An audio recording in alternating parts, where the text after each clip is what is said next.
Loans, mortgage loans, business loans సులభంగా government private banks నుండి ఇప్పించబడును. ఈ రోజు నేను ఇక్కడికి వచ్చింది ఒక వినూత్నంగా ఆలోచించడానికి వచ్చాను. మీ కష్టాలు నేరుగా చూడడానికి వచ్చాను. ఇప్పుడే ఒక 2 ఇండ్లకి వెళ్ళాను. ఒకసారి మీరు చూస్తే చరిత్రలో ఎప్పుడూ ఏ రాష్ట్రంలో చేయని విధంగా 4,000 రూపాయలు పింఛనిచ్చే ఏకైక రాష్ట్రం ఆంధ్రప్రదేశ్ రాష్ట్రం. ఈ విషయం మీరు గుర్తుపెట్టుకోవాలి. మీరు పక్క రాష్ట్రాలకు ఎక్కడికి పోయినా అన్ని రాష్ట్రాల్లో 2,000, 1,000 రూపాయలు అట్లిచ్చే పరిస్థితిలో ఉన్నారు. మన దగ్గర మాత్రం 4,000 రూపాయలు చేశారు. దీనికి కూడా ఒక చరిత్ర ఉంది, అందరూ ఒకసారి గుర్తుపెట్టుకోవాలి. అదే మరిగా ఈరోజు మీరు చూస్తే సర్పంచుల్ని, గ్రామాలని బలోపేతం చేస్తున్నాం. 3 వ్యవస్థలు ఉన్నాయి ఇక్కడ, అవి కూడా ఆలోచిస్తున్నాం. సచివాలయాలు ఉన్నాయి, అదే మరిగా స్థానిక సంస్థలు ఉన్నాయి, పట్టణాల్లో మున్సిపాలిటీలు ఉన్నాయి, గ్రామీణ ప్రాంతాల్లో పంచాయతీలు ఉన్నాయి. ఇవన్నీ ఏం చేయాలని ఆలోచించి బలోపేతం చేయబోతున్నాం. ఇంకో పక్క వాలంటీర్లు పెట్టారు. ఆ వాలంటీర్లు లేకపోతే ఏమీ కాదని మాట్లాడేవాళ్ళు. ఇప్పుడు వాలంటీర్లు లేకపోతే పింఛనే ఇవ్వలేమని మేలో అయితే 32 మందిని ప్రభుత్వమే హత్య చేసే పరిస్థితికి వచ్చారు. నేనన్నా నాకు అధికారం వస్తే వాలంటీర్లు లేకుండా పింఛన్లు ఎట్లా ఇస్తానో ఇచ్చి చూపిస్తానని ఆ రోజు చెప్పి ఇచ్చి చూపించాను. కానీ ఇప్పుడు వాళ్ళని కూడా ఏం చేయాలని తీసుకుంటాం. ఏం చేయాలని ఆలోచిస్తున్నా ఏదైనా ప్రతి ఒక్కరికి ఒక రోల్ క్లారిటీ ఇచ్చి మీ జీవితాల్లో వెలుగు తేవడానికి, మీకు అండగా ఉండడానికి ఏ విధంగా ఉండాలనో అది కూడా ఆలోచిస్తాం. మొన్నే మీరు ఒకసారి చూస్తే ఒకే రోజు 13,320 గ్రామాల్లో గ్రామ సభలు పెట్టిన ఏకైక రాష్ట్రం ఆంధ్రప్రదేశ్ రాష్ట్రం అని చెప్పి కూడా నేను మీకు తెలియజేస్తున్నా.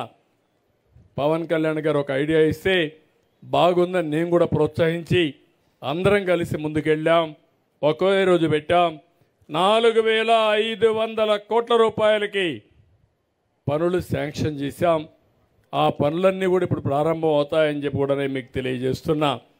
మొన్నటి వరకు అయితే బ్లీచింగ్ కొట్టడానికి కూడా బ్లీచింగ్ పౌడర్ లేదు. 990 కోట్ల రూపాయలు ఫైనాన్స్ కమిషన్ ఇచ్చిన డబ్బుల్ని డైవర్ట్ చేసేశారు. పంచాయతీలు నిర్వీర్యం చేశారు. ఆ 990 కోట్లు ఇచ్చాం. గవర్నమెంట్ ఆఫ్ ఇండియా ఇంకొక 1,200 కోట్లు ఇవ్వాలి చూస్తే ఆ డబ్బులు కూడా ఇచ్చారు. ఇప్పుడు మీరు చూస్తే ఆ డబ్బులన్నీ ఉన్నాయి. ఇప్పుడే మీ కలెక్టర్తో మాట్లాడినప్పుడు ఏమేం చేయాలనో ఈ గ్రామంలో అవన్నీ అనౌన్స్ చేస్తున్నా. మీకు ఏమాత్రం అనుమానం లేకుండా అన్ని పనులు చేయడానికి ముందుకు పోతాం. పోయిన ప్రభుత్వం ఎంత దుర్మార్గమైన ప్రభుత్వం అంటే ఇప్పుడు మీరు చూస్తే జల్ జీవన్ మిషన్ ఒకటి పెట్టారు. 2019లో పెట్టారు. గవర్నమెంట్ ఆఫ్ ఇండియా ఉద్దేశం జల్ జీవన్ మిషన్ ద్వారా ప్రతి ఒక్క ఇంటికి కొళాయి ద్వారా నీళ్లు ఇవ్వాలని, ఆ నీళ్లు కూడా రిలయబుల్గా ఉండాలని. ఏదో బోర్లో నుంచి నీళ్లు ఇవ్వడం కాదు. ఎక్కడైనా మంచి రిజర్వాయర్ ఉంటే అక్కడి నుంచి పైపులు తీసుకొచ్చి మీకు ఎప్పటికి కూడా శాశ్వతంగా నీటి కొరత లేకుండా నీళ్ళు ఇచ్చే వ్యవస్థకు శ్రీకారం చుట్టారు. 45 కోట్ల రూపాయలు, 45% మనం పెట్టుకోవాలి, 45% కేంద్రం ఇస్తుంది. ఈ రెండు కలిపి పూర్తి చేసే బాధ్యత ఇస్తే యూపీలో 1,00,000 కోట్లు తీసుకున్నారు. మధ్యప్రదేశ్లో 70,000 కోట్లు తీసుకున్నారు. అన్ని రాష్ట్రాల్లో ఈ కార్యక్రమానికి శ్రీకారం చుట్టి ముందుకు పోయే పరిస్థితికి వచ్చారు.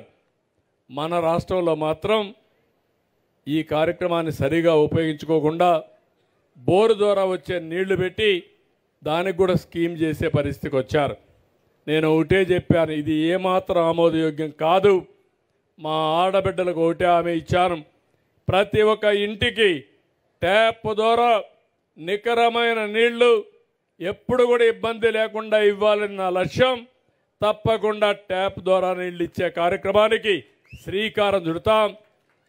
అది కూడా మీరు ఒకసారి చూస్తే శాశ్వతంగా ఉండే వాటర్ రిసోర్సెస్ నుంచి తీసుకుంటాం.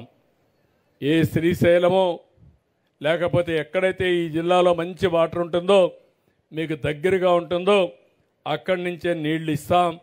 ఇంకా దగ్గర పంచాయతీల్లో 30 లక్షల కుటుంబాలకి ట్యాపులు కూడా లేవు, ఇవి కూడా ఇస్తామని చెప్పి కూడా నేను మీకు తెలియజేస్తున్నా. సుమన్ టీవీలో మీ పర్సనల్ అండ్ బిజినెస్ ప్రమోషన్స్ కోసం కింది నెంబర్కి కాంటాక్ట్ చేయండి.